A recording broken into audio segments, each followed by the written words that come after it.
Hey everyone and welcome. As you all may be aware, Twitter and Big Tech have been trying to politically influence the November elections in the US of A to stop Trump winning again. Well, they've gone and messed up again, in my opinion, by labelling an old parody video Trump tweeted from none other than Carpe Diem. If you don't know who they are, they're a well-known parody video content creator, and they labelled it, and I quote, manipulated media. Parody account, this is. Now it's titled, Twitter labels a 10-month-old parody meme manipulated media when Trump tweets it. And I do believe that we have rotten politics, and I'm not using that as an exaggeration. Now, this has been around a while and has never had any issues. They've never flagged it or put any comments on it before, Twitter. But as soon as Trump tweets it, it's labelled fake. Because that's what that means, isn't it? Manipulated media. Now, this goes directly against Section 230. Now, if you don't know what that is, it's the protection from legal rules that social media have because they are not a publisher. They are basically a platform. And it's why you hear the argument, platform or publisher. Platform has protection, publisher doesn't. Any adjustment to a post makes them a editorial publisher, and it breaks the rules of Section 230. This was a Carpe Diem parody, obviously. It was actually labelled on the video Carpe Diem. So it was obviously, and they know it was obviously, a parody. Trump's just set them up. Don't believe me? Well, CNN, the news organisation, supposed news organisation, Fake News Nut 101, Jim Acosta, the snivelling swamp fart, has already gone insane over it, and Press Secretary McEnany, absolute mad lady she is, smashes MSN every time they open their mouths. She's brilliant. If you don't know who I mean, go and check her out. You will see in a minute though. She's already put him in his place. It's salt gold. Watch this, everyone. There will be several White House officials at the rally tomorrow. Will those officials, or will you be there, for example? I will be there. Will you and other White House officials be wearing masks at the rally? It's a personal choice. I won't be wearing a mask. I can't speak for my colleagues. And why won't you wear a mask? Is it sort of a personal political statement? Is it because the president would be disappointed in you if you don't wear a mask? It's a personal decision. I'm tested regularly. I feel that it's safe for me not to be wearing a mask, and I'm in compliance with CDC guidelines, which are recommended but not required. And if I can ask you about last night, the president tweeted out some fake videos, one of which was labeled manipulated media by Twitter. Why is the president sharing fake videos on Twitter? Only we're allowed to do fake news. About two toddlers who are obviously showing a lot of love for one another. It seems as though he's exploiting children to make some sort of crass political point. Why is he sharing fake videos? He was making a point about CNN specifically. He was making a point that CNN has regularly taken him out of context, that in 2019 CNN misleadingly aired a clip from one viewpoint repeatedly to falsely accuse the Covington boys of being students in MAGA gear harassing a Native American elder. That's a harassing video, a misleading video about children that had really grave consequences for their future. So you're saying it's okay to exploit two toddlers hugging one another on a sidewalk to make some sort of political point. As you know, the president has described members of the press as fake news during the course of this administration. Bit different. Covington kids got death threats for that, Jim, as you well know. When you share fake videos like that, doesn't that make you fake news? I think the president was making a satirical point that was quite funny if you go and actually watch the video. I think he was making And there we have how thick this Jim Acosta really is. He doesn't realise the satirical joke wasn't about the toddlers, Jim. It was about you. What it's actually about is, if you take a full clip, a full video, and you clip specific pieces out of that video and remove all of the context, you can make it frame to your narrative, which is exactly what Kaylee is accusing Jim Acosta and CNN and the other MSN of doing. Blatantly hooked them into it, haven't they? This is why I think it's 4D chess, to be honest. It's like they've set them up to be outraged. The point is, it was a play on CNN repeatedly taking the president out of context. Like the time when you guys had a chyron that read, Trump slammed some illegal immigrants, they're animals. Well, guess what? The people he called animals were MS-13 illegal immigrants who regularly mutilate people in this country. Those things are entirely misleading. You don't mind pointing out the president has referred to some Mexican immigrants as rapists. He has tried to pass a Muslim ban in this country. He has described black NFL players as sons of bitches if they take a knee during a football game. That's an absurd attempt to justify the misleading headlines that are regularly on your network. Like I was just walking in, watching CNN as they lauded the quote rallies in the streets. Are you saying that the president gotta let me finish, Jim. This isn't a cable news segment. I'm answering your question right now from the White House podium. When I walk out of here, you've got to admire the amazing line of questioning from this Muppet, haven't you? No, you haven't.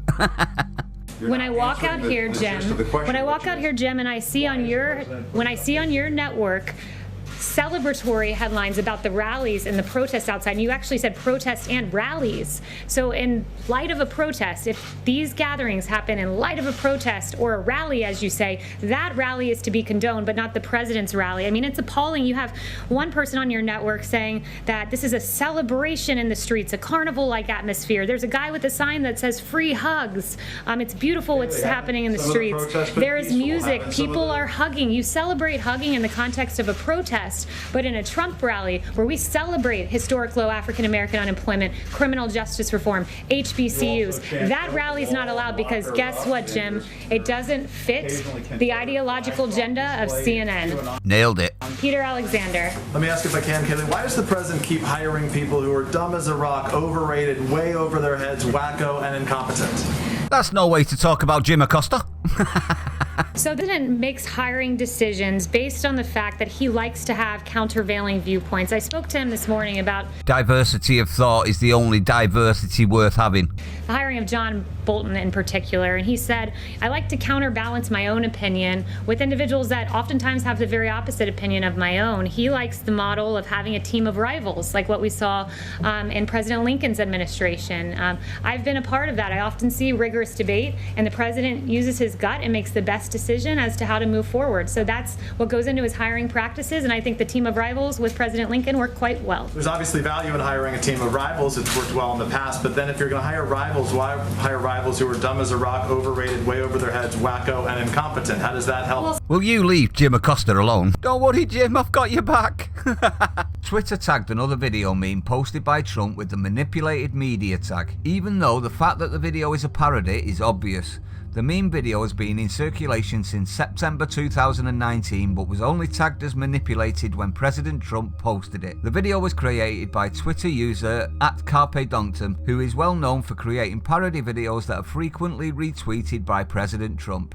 The video is clearly tagged with CarpeDunctum's handle, but Twitter decided to label it manipulated media anyway. And that makes them a publisher, does it not? They've edited a post, which means they've actually put on their take on it, which makes them a publisher. This is the difference, you see. At the moment, because they've got the protection of the Section 230, it basically means if they allow others to put stuff on, they're not liable for anything that's said because it's not their content. But as soon as they editorialize something, it becomes their content, and therefore they become a publisher and they can't be protected from the legal rules by the 230. You see what I mean? The video adds parody CNN headline to a video of two toddlers playing in the street. The parody headline says, "Terrified toddler runs from racist baby." A Twitter spokesman confirmed that the president's tweet has been labelled per our synthetic and manipulated media policy to give people more context. It really? Is that exactly what it is? It's got nothing to do with the fact that you don't want him to win again?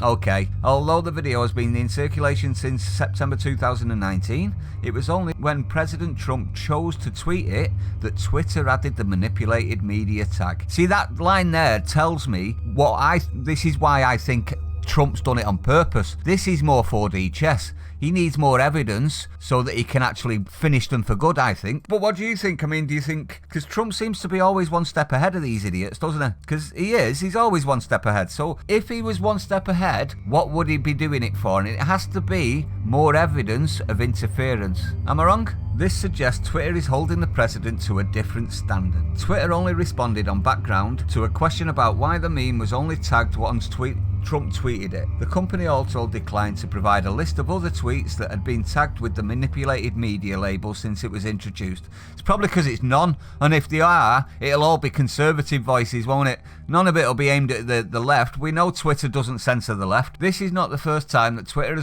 has added the label to one of Trump's tweets. As Breitbart News reported in March, Twitter previously added a label to another video shared by President Trump of Joe Biden fumbling in his words at a rally. TechCrunch reports that a video recently shared by President Trump was labeled with a manipulated media tag by Twitter. The label, which was announced as part of a new policy last month, is designed to apply to media that has been significantly and deceptively altered or fabricated. The video retweeted by the president was originally posted by the White House director of social media, Dan Scavino. The video used footage taken during a speech by Democratic president candidate Joe Biden, in which the former vice president fumbled his words and stated, "Excuse me, we can only re-elect Donald Trump," before pausing and adding, "If in fact we get engaged in this circular firing squad here, it's gotta be a positive campaign." A note at the bottom of Trump's tweet links users to journalists complaining that the satirical clip is a doctored video. It's a parody. It was a parody. Oh my lord. It just shows you the left have got no sense of humour, doesn't it? Brilliant. Now, what's my opinion on this? Trump is being weak, as are our Tory lefties. If Trump allows Twitter to go on, it could jeopardise his entire election campaign. They're openly interfering, as are Facebook and the other tech giants. But I believe this is more evidence collated against the anti-American left, and this was the plan. 4D chess, baby. The media and lefty organisations and tech giants are working directly against the people and are using the outrage over George Floyd's death not for profit like they used to, but for power and ideological victory. That's what this is all about. We live in a very dangerous time, everyone. BLM and lefties are Marxists. They want to be communists, in my opinion, and have openly called us racist, bigots and all the other names, and want to burn, destroy, abolish. What do they want to abolish? Capitalism, colonialism, patriarchy, the police force, nuclear families. Yep, you heard that right. Nuclear families. They want to abolish families. Communism, effectively. And all we have to fight are piss useless Tories doing a Teresa and appeasing a rage-filled mob intent on destroying them, all while taking it from journalists. Scum, one and all, in my opinion. I will never live under communism. I refuse. But anyway, I know I don't normally do USA videos, do I? But it's mainly because I don't know much about it. But this I know a little bit about, and I think it's absolutely ridiculous. For them to go after Trump for doing something that they've allowed up until Trump did it is out and out proof that it's actively a working organisation against Trump. So Trump is well within his rights to shut them down at this point, in my opinion. Sue the backside off them, because they now actually are publishers. But anyway, everyone, thanks for stopping by. I appreciate it. Don't forget to hit the like, comment, subscribe, hit the bell icon. Don't forget to share it out, everyone. It really does help me out a lot, that, and I need it to help grow. And I'll see you on the next one.